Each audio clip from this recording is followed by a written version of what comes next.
মইৰাবাৰীত গৰু চোৰৰ সন্ত্ৰাস অবৈধ গো ব্যৱসায়ীৰ কাছাৰ নিৰ্দেশনাত গৰু চুৰি হোৱাৰ অভিযোগ। মইৰাবাৰীত চোৰে গাভিনী গৰু চুৰি কৰি পথাৰত নিধন কৰি মাংস মইৰাবাৰীস্থিত কাছাই দোকানত বিক্ৰী কৰাৰ অভিযোগ উত্থাপিত হৈছে। গো মাফিয়া এটাৰ চক্ৰত পৰি বিশেষকৈ ড্ৰাগছ আসক্ত যুৱকসকলক ব্যৱহাৰ কৰে এই গৰু চুৰি কাৰ্যত। মইৰাবাৰী থানাৰ অন্তৰ্গত হাতীমুৰীয়া গাঁৱৰ নুৰুল হুছেইনে ৩টা গৰু চুৰি হোৱাৰ পাছত ৰাইজৰ সহযোগত চোৰক উত্তম মাধ্যম খোধাই মইৰাবাৰী আৰক্ষীক চমচাই দিয়ে। এই গৰু চুৰিৰ চক্ৰত অঞ্চলটোৰ বহুকেইজন ব্যক্তি জড়িত হৈ আছে। মইৰাবাৰীত ২০ৰ পৰা ২৫টা অবৈধ গো মাংসৰ কাছাই দোকানত চুৰি গৰু বিক্ৰী হয়। এই ক্ষেত্ৰত সাধাৰণ গোপালকসকলে তদন্ত কৰি বিহিত ব্যৱস্থা গ্ৰহণ কৰিবলৈ দাবী জনাইছে। বহুত দিন আগে 3 মাহ আগত মোৰ গৰু চুৰি হৈছিল 3টা হাড় গৰু। তাৰ সেই আজি 8টা বজাত আমাৰ জাল চুৰি কৰিছে আকৌ আজি। সেই চুৰটো ধৰা অৱস্থাত তাক ধৰিলোঁ, ৰাইজে আৰু 2-3জন মানুহে ধৰিলোঁ। ধৰাৰ পিছত তাক সুধিলোঁ যে আমাৰ যে আগত যে গৰু চুৰি হৈছিল সেই গৰুকেইটা কোনে নিছে। মই লগত আছিলোঁ আৰু 3টা মানুহ আছে। সেই মানুহকেইটা অমুক অমুকৰ নাম কৈছে কেইটামানৰ, সেইটো আমাৰ তদন্ত লাগে। এইখিনি গোটেইকেইটা মানুহ চোৰৰ নামকেইটা কৈছিল বাবুল, ময়ুৰ আৰু আব্দুল হাই আৰু কেইটামান নাম কৈছে। বাবুলে কি কৰে? ছবিকুল। বাবুলে কি কৰে? তেওঁলোকে গৰু মানে কাটি খায় আৰু কচাই কৰে।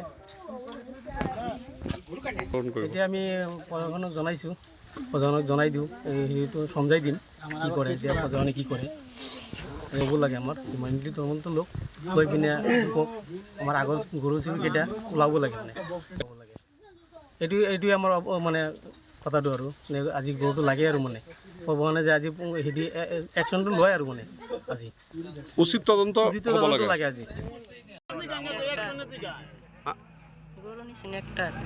একটা কার গরু?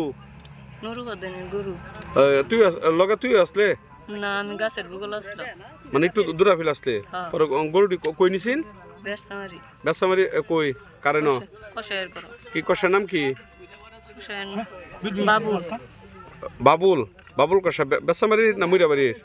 বেসামারির বেসামারি বাবুল কষা আছে কোন সাইডে? পাগার সাইডটা যে বাজার মসজিদে 500 যান হেন নাকি? পরে তোর কত দিছিন? 500 টাকা মাত্র 500 টাকা। আর হে পয়সা কেডা নিছে? তারা কেডা কেডা কয়জন আছেন তারা? 3 জন। তারা নাম কি? ছবিকুল হ্যাঁ আর একটা ইয়াও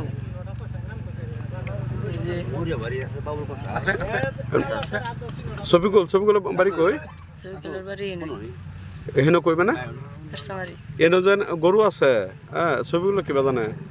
তারা আইছে, হ্যাঁ তারা আইছে, তারা মানে তারা তো আইসে আয়া চুরি হয়ে লয়ে গেছে। হ্যাঁ বেসামারি থেকে এনো প্রায় 7-8 কিলোমিটার। হেন তো গোয়ালি আইছে গাড়ি লইয়া। পরে কি দেখছে? পরে তুই কিবা কম পাইছস? তার লগে তোর সম্পর্ক কি? তোর তো মোবাইলও নাই। হ্যাঁ এই 500 টাকা লিগিয়া হ্যাঁ ইনকাম করস কছেন গাঁর বদল নাকি লিগে করস? সবগুলো বাড়ি কইছিস? ছবিগুলো চেন্নাই গেছে গা? চেন্নাইয়ের অ্যাড্রেস জানোস? ফোন নাম্বার আছে তার? হ্যাঁ তার বাড়ি চিনস? বাড়ি চিনস না? মইৰাবাৰীৰ পৰা সাজিদুল ৰহমানৰ ৰিপৰ্ট, এনি ভাৰত 24। জুবিন গাৰ্গৰ গীতসমূহৰ ওপৰত আধাৰিত গানে কি আনে নামৰ এটা সুন্দৰ অনুষ্ঠান আপোনালোকৰ ওচৰলৈ আহি আছে অতি শীঘ্ৰে।